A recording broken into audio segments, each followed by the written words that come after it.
Assalamu alaikum wa rahmatullahi wa barakatuh, everybody. I'm honored by the invitation. I share a close friendship with Dr. Arnold, who just had some coffee recently, late night in Istanbul on a recent trip over here. So I'm very happy to see him and the rest of you here, inshallah. So, I think the title is a little bit different than the one that was maybe written, although it's the same idea. But basically what we're talking about is the role and scope of an Islamically integrated mental health practitioner. That's really what I want to discuss, inshallah. And so why is that important? First of all, for some of those who may be kind of skeptics as to why do we need kind of an Islamically integrated or an Islamically oriented mental health practitioner. Well, data here drawn from North American populations, Muslim populations, demonstrates that Muslims are less likely to show up in mainstream mental health settings. They're less likely to seek treatment from a secular therapist or non-Muslim practitioner. This other study, which is very interesting, also looked at a survey of Muslims and their help-seeking preferences, right? So if they were to go to a mental health practitioner, or if they were to reach out for mental health support, where would they go? And they highlighted two characteristics that they would like. What's very interesting here is that they don't want to go to an imam for counseling, although many may choose to do so in absence of an Islamically integrated mental health practitioner. They also don't want to go to mainstream mental health services, but what they really want is a Muslim therapist, psychologist, mental health practitioner who is a professional in their profession, but they also, not only are they Muslim in identity, but they also know how to integrate spirituality and have enough of a foundation in Islamic spirituality to effectively integrate it into the mental health treatment setting, right? So this is pretty interesting, and it sets the ground for us to identify that there is this huge gap or behavioral healthcare disparity. And when we're looking at what Muslim needs are in mental health settings, this is what we find, right? So then we started the center, right, to speak to this demand and speak to and fill this void, which we started in 2010, Khalil Center. So it's been over 10 years now, going on 12 years now, alhamdulillah, mashallah. And we have become the largest provider of Muslim mental health care services in the entire country, in North America, in the entire continent.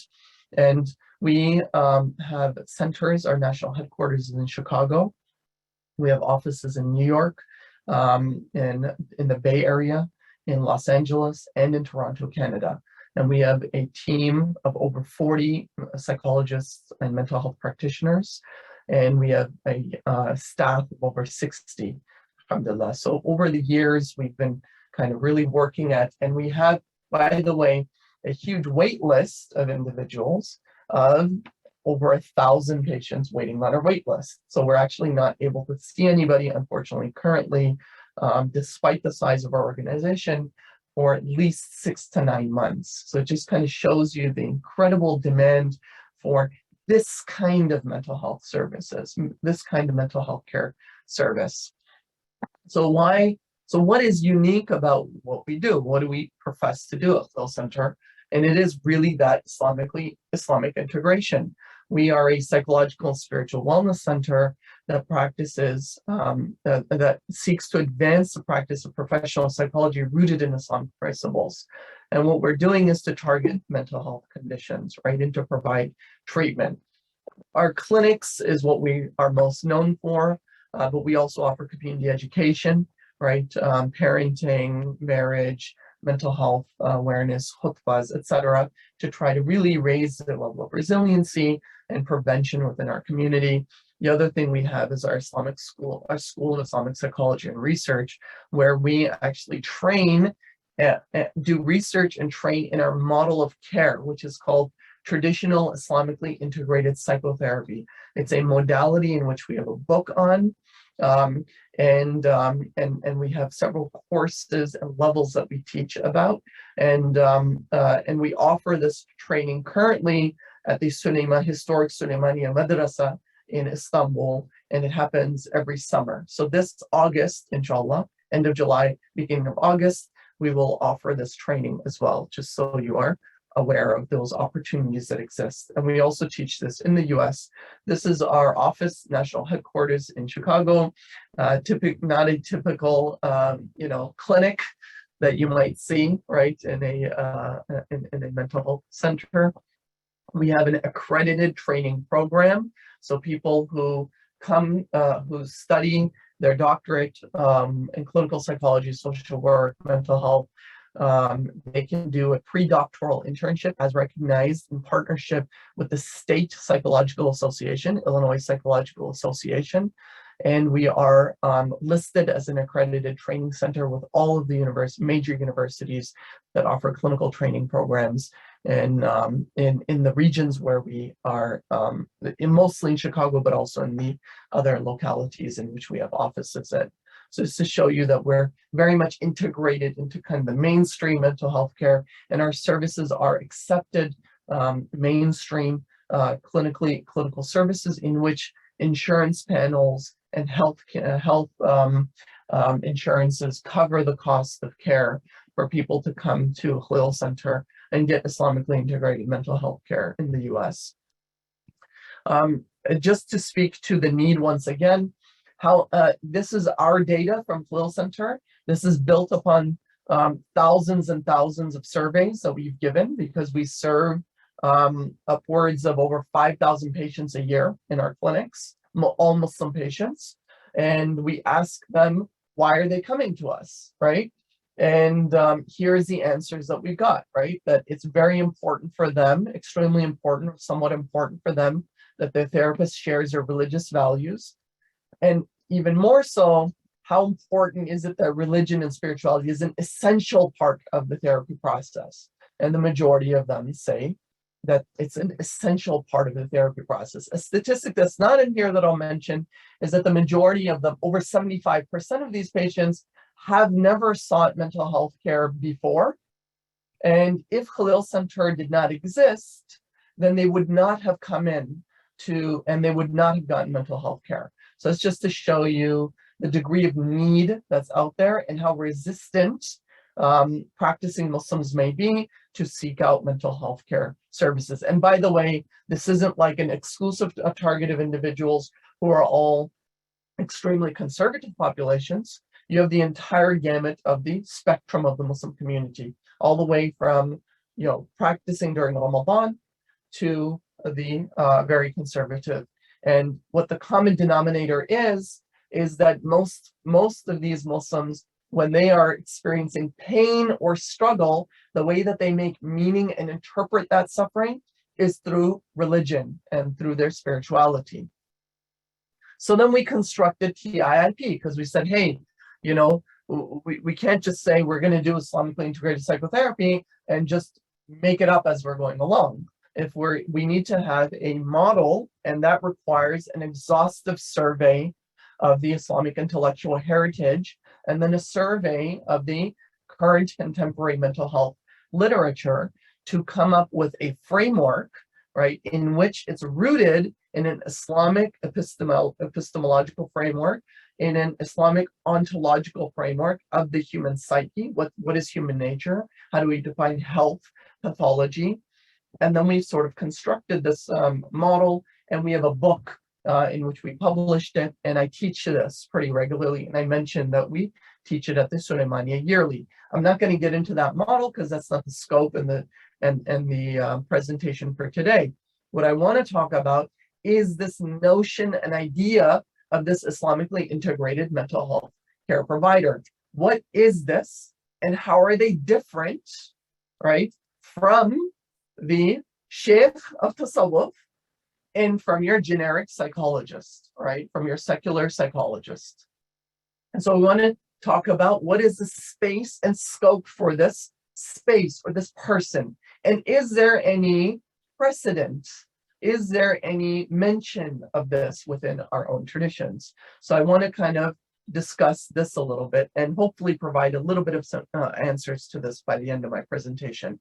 So this is, first off, we'll talk about what is the distinction between this Islamically integrated therapist from a mental health, from a Sufi sheikh, let's say, right? A sheikh of tariqah, sheikh of tasawwuf. Well, first of all, we need to identify common terrain, right? So before we get into difference, let's look at the similarity. Both mental health professionals and theologians, right, address what? The subject matter is insan, right? Wahy is mukhatab to insan, right? To human beings.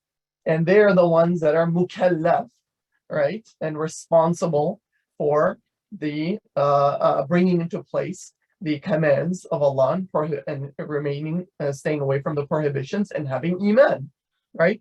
So the subject matter is a human being, and what we have is that they both deal with changing human beliefs and thinking. For example, CBT changes beliefs and thinking, right? In mental health professions. And in Quran and Sunnah tries to change beliefs and thinking of individuals, right? يا أيها الذين آمنوا اجتنبوا كثيرا من الظن إن بعض الظن إثم. O you who believe, stay away from certain types of thinking, for some of them are evil, right? We try to change emotions, right? Emotions in mental health settings, we try to do emotional regulation, work with emotions directly, but also in Islamic traditions. The hadith of the Prophet ﷺ, لا تغضب, do not become angry. The saying of Ali radiallahu anhu, أحبب حبيبك هونا ما عسى أن يكون بغيضك يوما ما. Love people moderately, and وأبغض حبيبك بغيضك يوم هونا ما عسى أن يكون حبيبك يوما ما. And hate your enemy moderately. So this notion of hating and loving in moderation, right? Behaviors, right? We try to regulate behaviors. من عمل صالحا من ذكر أو أنثى وهو مؤمن فلنحيينه حياة طيبة, right? That whomever is a believer from males or females and they do good deeds, and we will give them a good life, right? And some of the mufassirun say what is a good life is a life of qana'a, a contentment, right? And so mental health professionals also talk about changing people's lifestyles and behaviors, right? So it's common terrain that they're sort of working on. So then this overlap is there. So how do we then create this distinction? And this is sometimes where we get the tension between these two professions, because people may say, "Oh, I don't need to go to a psychologist. I just need iman. I need to go to a sheikh, and my problems are good," right? And on the other side, mental health practitioners say, "No, this is our domain. This is what we do. You should come to us," right? So there's sort of sometimes a tension between these two. So let's now coming back to the furthering the common terrain. We look at theologians. They also agree on the notion of going to a practitioner and an expert in order to be able to rehabilitate somebody, right? So I'll take the statement of Imam al-Ghazali, for example. He starts off with a tradition. I'll call it a tradition because the hadith isn't very strong. He starts off with a tradition, and he says, إِذَا أَرَادَ اللَّهُ بِعَبْدِهِ خَيْرًا بَصَّرَهُ بِعُيُوبِ نَفْسِهِ. If Allah wants good for a believer, then He will give him awareness of his own deficiencies. وَلِهَذِهِ الْمَعْرِفَةِ. So in order to know this is important. Everybody must know their inner vices, must know themselves and explore themselves. This intrapsychic, intraspiritual investigation. وَلِهَذِهِ الْمَعْرِفَةِ طرق أعلاها أن يجلس بين يدي الشيخ من مشايخه. And one of the most noblest ways of being able to do this is to go to a sheikh of tasawwuf ويشتغل بما يأمره فعند ذلك ينكشف له تارة وتارة يكشف له شيخه. And through this pathway, what you will do is you will go to them, and they will sometimes make you aware of your own deficiencies, and sometimes you yourself will be aware just by virtue of being in their company, because you will see other people doing good things, and then you'll think, "Oh, I'm not doing that." oh, I realize that I have some sort of shortcoming in me, right? So he's saying one avenue is to go to the Sheikh of Tasawwuf. The other, now, what's interesting is Imam al-Razi come to the flip side in our tradition of a physician, right? The early, a mutaqaddim physician before Ibn Sina is al-Razi, right? The one who administers the Baghdad Bimaristan. And he has a book, and he is largely rooted in more healthcare oriented discipline, right? And he says something very similar. And he says that من أجل أن كل واحد منا لا يمكن منع الهوى محبة منه لنفسه واستصوابا واستحسانا لأفعاله وأن ينظر بعين العقل الخالصة المحضة إلى خلائقه وسيرته لا يكاد يستبين ما فيه من المعايب والضرائب الذميمة ومتى لم يستبن ذلك فيعرفه لم يقلع عنه إذ ليس يشعر به فضلا عن أن يستقبحه ويعمل في الإقلاع عنه. So he says, look, all of us, what we do is we're not able to control and restrain our internal desires. Why? Because we are infatuated with ourselves and we tend to try to rationalize, right, the wrongdoings that we do. And so we need somebody else from outside to observe us and then to give us awareness of our own deficiencies and some of the tensions that we are experiencing. And he calls this a mushrif. A mushrif. Later on, he says, this wise person is a mushrif that you should go to. Somebody who's overseeing you like a supervisor, right? So the hakims offer this service, the physicians. The sheikhs offer this service. So there's a common overlap that they say, you need to know yourself and develop yourself. And they're both talking about changing beliefs, changing behaviors, changing emotions, right? So then that, again, further sort of complicates our process to say, then the question is, so then what's the difference between them, right? Is it an either or is there some sort of speciality that is exclusive to each respective domain? Here's the proposed scope that I offer, right? And this is what sort of TIIP offers. TIIP offers to say that, look, the mental health practitioner works predominantly on psychological functioning. Meanwhile, the spiritual practitioner works on spiritual functioning, okay? Now you may say, well, what does that actually mean? And that's what I want to demonstrate here. Let's kind of outline this. So we have functioning up here, and then we have psychological functioning, okay? Then we have spiritual functioning. And under psychological functioning, we have biologically rooted psychological disorders, okay? So, for example, bipolar, psychosis, non-remitting, biologically inheritable depression, right? And and these are things that usually you need medications for, right? Psychotherapy is not even as effective with them until you get some medication, then you can get some psychotherapy.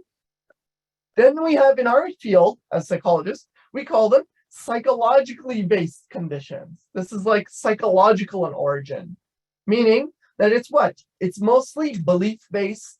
It's mostly environmentally induced emotional dysregulation. It's mostly lifestyle and behavioral choices based, right, conditions.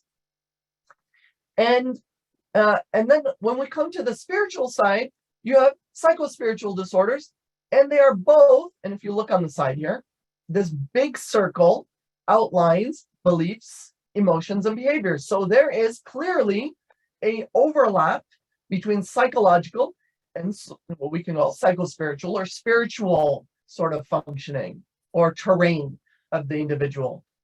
And there is overlap here, we can see, but the areas of difference are on the sides where there's no overlap. And that will determine that they may be working on the same place, on the same human being, working on the same sort of things like beliefs, emotions, and behaviors, but they may be working differently based upon a different scope intended for different outcomes and aims, okay? So the Sheikh of Tasawwuf will be working on these diseases of the heart, afatul qulub, As a psychologist, you don't go to somebody and say, tell me about my spiritual sicknesses of the heart, investigate and help me repair them and make me have wilaya, right? And then on the psychological end, we deal with psychological disorders. We have OCD in its clinical form. We have panic attacks, right? We have generalized anxiety in its extreme forms, right? When it's clinical in origin. And then we have this overlapping space, which are kind of the subclinical conditions, which as psychologists we work with, and so do mashayikh, right? Somebody is having marriage problems, but then I as a psychologist notice that they have some character flaws that's driving the problem of the marriage. I'm going to work with developing that character so that we can repair the marriage, right? And similarly, the sheikh might do the same thing, right? So when we look at health and pathology, when it's psychological or psychospiritual in origin, meaning non-biological, we can look at health and pathology as being on this continuum. We have health, we have pathology that's on the clinical range, right? So I'll give you an example. Narcissistic personality disorder is a clinical syndrome, okay? But then you have narcissism, right? Kibr, right? That's a spiritual illness. And you see they can be on this continuum. And then we have normal range, and then we have saintly red.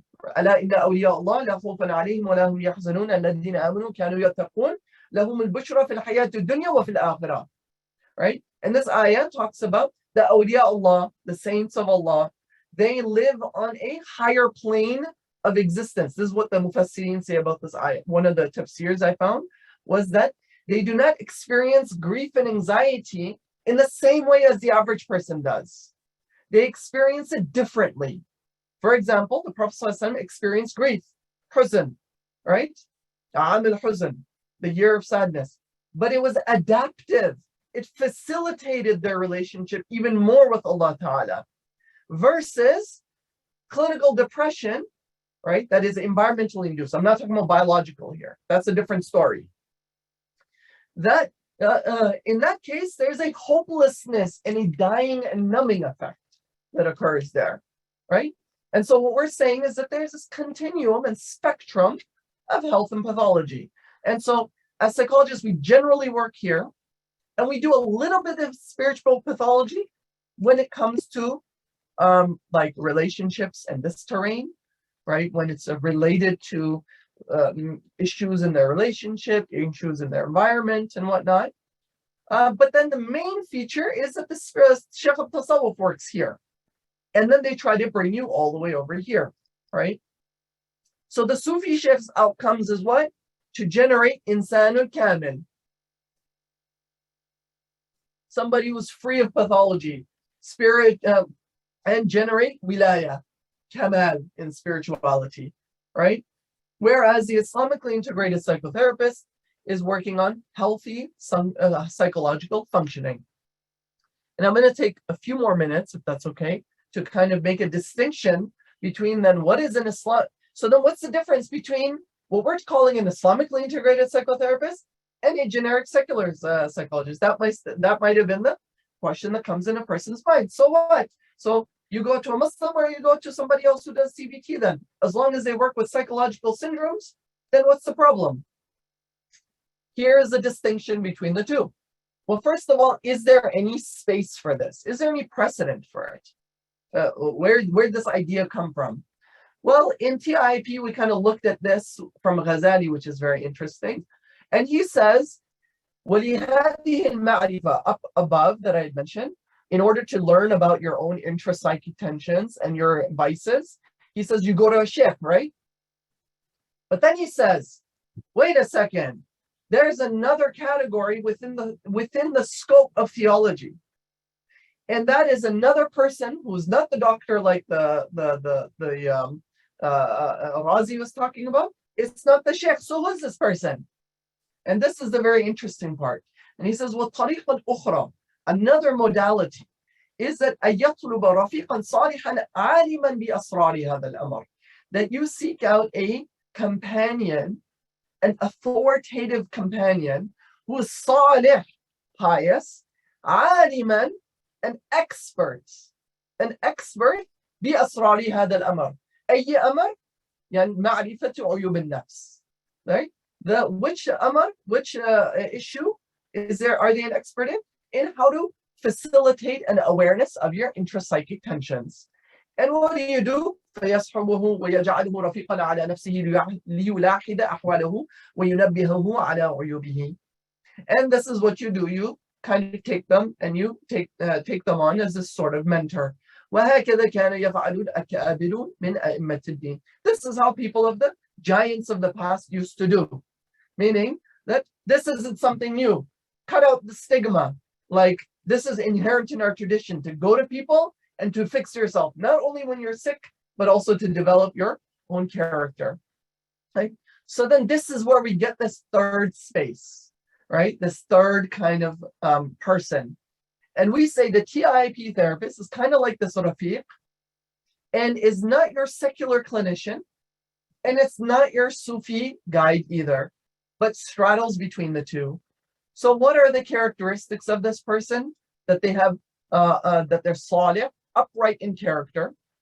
So their character is important. You go to somebody that they themselves should be able to, as they say in Arabic, right? That the person who doesn't have something can't give it. And then they have companionship, rifq, meaning it's not authority like a sheikh, but we can call it authoritative because they possess, third, scholarship, that they know how to do this, that they are an expert in this modality. So then the TIIP therapist works differently from the secular therapist. Why? Because they work with an epistemic focus that incorporates metaphysics and accepts wahi and scripture as an important and legitimate source of information to inform their psychology and their methods. And so then the TIIP professional essentially also draws upon empirical evidence and rational sources of information to bridge all these things together to be able to offer this this work. What kinds of interventions do they offer? They provide an adaptation of mainstream psychological interventions within an Islamic framework. Within this framework that they have, they're able to filter, as Dr. Rania was talking about, filter out that which is useful and incorporate it or adapt it for their aims. And that they are also able to utilize Islamic spiritual remedies that may have promising value in psychological settings, right? And one may say, wait a minute. Again, you're mixing them with the sheikh. So they can use dhikr? I say, yes, they can use dhikr, but for a different aim. The sheikh of tasawwuf will give you dhikr to open your heart and to purify you, to do tazkiyah and tasfiyah to nafs, and to get you to kamal. I may use it, for example, for somebody who is having an overly fear orientation. They have OCD, and they're just always thinking negative thoughts. So I ask them after salah to say, Ya Arhamar Rahimin, Ya Ghafur Rahim, Ya Wadud. All the positive sifat of Allah Ta'ala, right? Because they're always worried about the punishment. And so we want to get them to this. So then I may prescribe this, for example, as a remedy. In secular psychology, we have these breathing exercises that are just secular diaphragmatic breathing. We may prefer Islamic alternatives to those types of interventions, right? And so, but the goal is that I'm trying to get them to function more optimally, or at minimum, I want them to have better resiliency. I may work on kibr, but I will work on it only in the context of this marriage problem, right? They have a problem in the marriage. I identify this and I help them with it. But if somebody comes to me and says, hey, can you help me identify all of my spiritual sicknesses of my heart? I'll say, go to a sheikh of tasawwuf for that, right? That's a different scope that I offer. Lastly, and this is the last one I have, is that the spiritually integrated psychotherapist, Islamically integrated mental health practitioner, offers mental health care informed by the core Islamic sciences. The core Islamic sciences are three, according to Abu Hanifa and early conceptualizations of the mutaqaddimin. They say that there's al-fiqh, and there's different ways of terming this. There's fiqh al-akbar, fiqh al-awsat, fiqh al-asghar, or in other words, al-fiqh al-akbar, fiqh al-batin, fiqh al-zahir. Fiqh al-akbar is your creed, so it informs your epistemology in psychology, what kinds of evidence we can accept and we can't accept. And then we look at qat'i zanni, like how strong is this evidence? It gives us a framework. Then we have fiqh al-zahir, so it informs issues of junoon, disability accommodations. Is this OCD person responsible for prayer or excessive wudu or not? And my responsibilities, am I allowed to charge? If I charge, what do I charge for? The fiqh of my profession. Then there is a fiqh al-batin, which is perhaps the most convergence in this field, and I can draw upon spiritual and tasawwufi methods in order to enhance psychological functioning in my patients, right? And sorry, this is the very last thing, and I say the qualities that's necessary, and this is a publication we have with Kaplik, right? Paul was the primary author on this, but we came together as a team, and we proposed that this individual should have basic familiarity with the Arabic language, Islamic studies, and to be able to, this allows them to be able to do what? Psychologically operationalize Islamic concepts, to develop a psychological frame of reference for Islamic content, i.e. to draw connections between Islamic content, concepts, and articulate an overall theoretical framework, and offer preliminary evaluations of what is and what is not Islamically acceptable to incorporate, right? And if you want more information, we have there was actually a question that was asked to Dr. Rania, and she answered it, and I just wanted to add one piece to it through this. And that is, we have in our book, in chapter 2, a proposed curriculum for those who are interested in becoming kind of an Islamic psychologist, so to speak. To what should they study? What books should they study? And we've laid out sort of a curriculum that we drew from Shah Waliullah Dahlawi's Al-Qawl Al-Jamil, in which we drew from that work a proposed sort of curriculum of study for a muslih, somebody who's working with the problems of individuals and developing individuals. And so there is a curriculum in there with some basic things that it's not a full madrasa graduate, program that prepares you to be an alim, but it's sort of a competencies for the muslih. And one may get that through auditing certain courses at different institutions, or they may go to different mashayikh and say, I would like to study this book. I would like to study this subject with you. And we've listed some examples of books, but they're just the subject. They may vary in book by choice of the teacher, but that there are these subjects that you should study for these particular aims and purposes. And that is all for today. Jazakumullah khair wa akhiru da'wana and alhamdulillahi rabbil alameen. Subhanallah. Thank you very much, Dr. Hooman. The presentation is very enlightening and it's very clear on the integration as well as the difference between psychologists and Sufis' roles in spiritual care, whereby psychologists focus more on psychological disorders and Sufis focus more on spiritual diseases, which all of us need to know the role and scope of each scholars according to their field. So the role and scope of Islamically integrated Muslim health practitioner presented by Dr. Hooman is very clear and enlightening. So, Brother Arnold, do we take any question from audience?